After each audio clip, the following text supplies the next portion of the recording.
राधे राधे बच्चों। अब हम न्यूटन्स लॉ ऑफ ग्रेविटेशन के बारे में पढ़ते हैं। तो काफी इम्पोर्टेंट है। सबसे पहला तो इस चैप्टर को अच्छे से समझने के लिए हमें NLM, vector, work power energy, ये सब चीजें जरूरत है। लेकिन सबसे बड़ी जरूरत जो हमें पड़ेगी वो वेक्टर्स और एनएलएम की पड़ेगी बेटा। तो न्यूटन्स लॉ ऑफ ग्रेविटेशन में ये जो फोर्स है, ग्रेविटेशन का फोर्स है, वो होता क्या है? It is force between any two material objects. अब यहाँ पे इस मटेरियल ऑब्जेक्ट से क्या मतलब है? हैविंग सम मास, जिसमें कुछ मास हो, वो मटेरियल ऑब्जेक्ट हुआ। ठीक है। अब इम्पोर्टेंट क्या है? It is based on experiment and observation. तो भैया हम लोग फिजिक्स में बात करें कि फिजिक्स में कई सारे लॉ ऐसे हैं जिनका कहीं पर भी कोई मैथमेटिकल प्रूफ अवेलेबल नहीं है। तो कई सारे इस तरह के एक्सपेरिमेंट होते हैं जिनका कोई मैथमेटिकल प्रूफ अवेलेबल नहीं होता है, और वो हमेशा उसी तरह से होते हैं, इसलिए हम उसको एज इट इज एक्सेप्ट कर लेते हैं। ठीक है। तो ये it is based on experiment and observation. इसका कोई मैथमेटिकल प्रूफ अवेलेबल नहीं है। तो अब यहाँ पर क्या है? हमारे पास में दो मासेस हैं जिसका मास है m1 और m2, जिनके बीच में डिस्टेंस r है। तो इनके बीच में जो फोर्स ऑफ अट्रैक्शन है, इंपॉर्टेंट चीज, ग्रेविटेशन फोर्स हमेशा अट्रैक्शन का होता है। तो force of attraction between two point masses is directly proportional to product of masses। दोनों masses के प्रोडक्ट के डायरेक्टली प्रोपोर्शनल है, and inversely proportional to the square of the distance between them।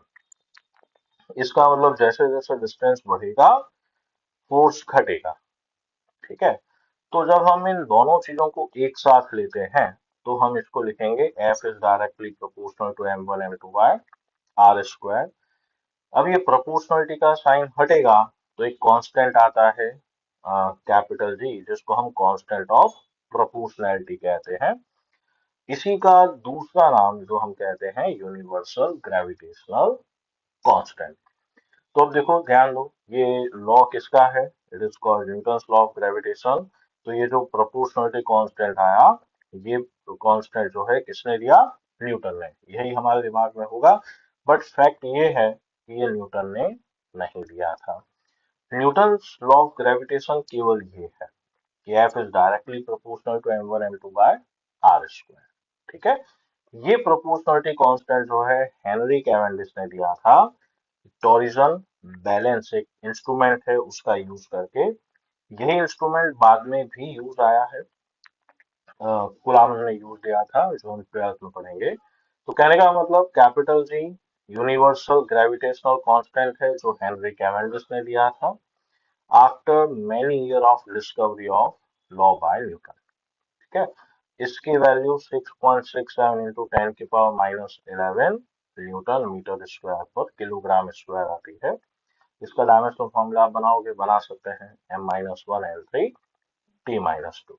Okay. इसको अगर हम वेक्टर रिप्रेजेंटेशन से देखें तो देखिए, हमारे पास में दो मासेस हो गए m1 m2, और जिनके बीच में डिस्टेंस r है। m2 पर m1 की वजह से अट्रैक्शन का फोर्स इस तरफ लगेगा, जिसको हमने नाम दिया F21। तो 2 पर 1 की वजह से, इसी तरह से m1 पर m2 की वजह से इस तरफ फोर्स लग रहा है, जिसको हम नाम देंगे F12।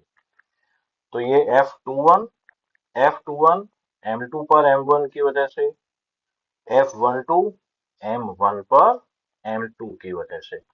अब इनकी डायरेक्शन को अगर हम बताना चाहें तो यूनिट वेक्टर से बता सकते हैं। ये r21 कैप है और ये वाला r12 कैप है। तो अब देखिए, अगर हम वेक्टर रिप्रेजेंटेशन से बताना चाहें तो F is equal to -gm1m2 by r square r cap. अब ये जो r कैप है, हम उसको वेक्टर अपॉन मैग्नीट्यूड लिख सकते हैं, तो हम इसको इस तरह से भी लिख सकते हैं। तो यहाँ पर r कैप क्या है? r cap is unit vector.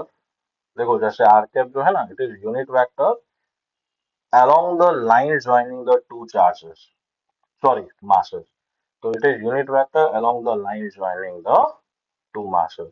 और यहाँ पर हमने ये जो माइनस साइन लिया, ये माइनस साइन केवल क्या रिप्रेजेंट करता है कि ये फोर्स जो है अट्रैक्शन नेचर का है।